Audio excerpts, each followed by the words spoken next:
પ્રાયોજક છે cancer healer centre a new beginning. રાજ્યની granted શાળાઓમાં જૂના શિક્ષકની ભરતી પ્રક્રિયા પૂર્ણ. અમદાવાદ સહિત રાજ્યભરમાં ઉમેદવારોને નિમણૂક હુકમ આપવામાં આવ્યો છે. રાજ્યભરમાં 2200 જેટલા જૂના શિક્ષકોને બદલી ઓર્ડર આપવામાં આવ્યા છે, જેમાં અમદાવાદ શહેરમાં 143 ઉપરાંત અમદાવાદ ગ્રામ્ય વિસ્તારની શાળાઓમાં 178 શિક્ષકોને ઓર્ડર આપવામાં આવ્યા છે.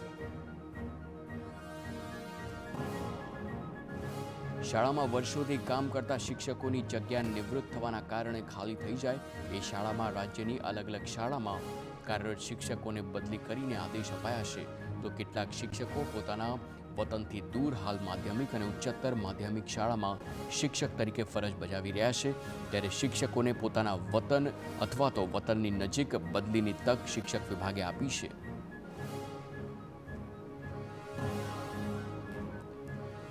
ગોંડલના યુવકે ભારતીય ખેલાડીઓને આપ્યો નવો લુક.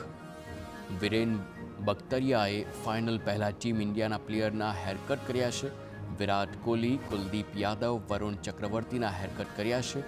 તો વિરેન છેલ્લા ઘણા સમયથી ભારતીય ક્રિકેટ ટીમમાં હેર સ્ટાઇલિસ્ટ છે.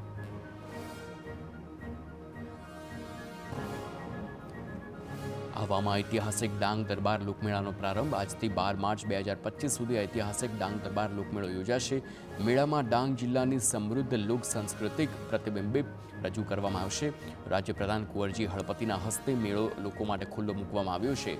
મેળાના પ્રથમ દિવસે જ 5 ભીલ રાજાનું સન્માન કરી પોલિટિકલ પેન્શન આપવામાં આવ્યું. ધૂળેટીના તહેવાર પહેલા યોજાતો ઢોલ મેળાનો દાહોદ જિલ્લામાં પ્રારંભ કરવામાં આવ્યો. રેલવે સ્પોર્ટ્સ ગ્રાઉન્ડ પર વિશાળ ઢોલ મેળાનું આયોજન, જેમાં આદિવાસી સમુદાય અને અન્ય સમાજના લોકો પણ મોટી સંખ્યામાં ઉમટી પડ્યા. આદિવાસી સમાજમાં ઢોલનું અનેરું મહત્વ છે. મંગળ પ્રસંગ હોય કે દુઃખના દિવસો, આદિવાસી સંસ્કૃતિમાં ઢોલનો ઉપયોગ જરૂર થાય.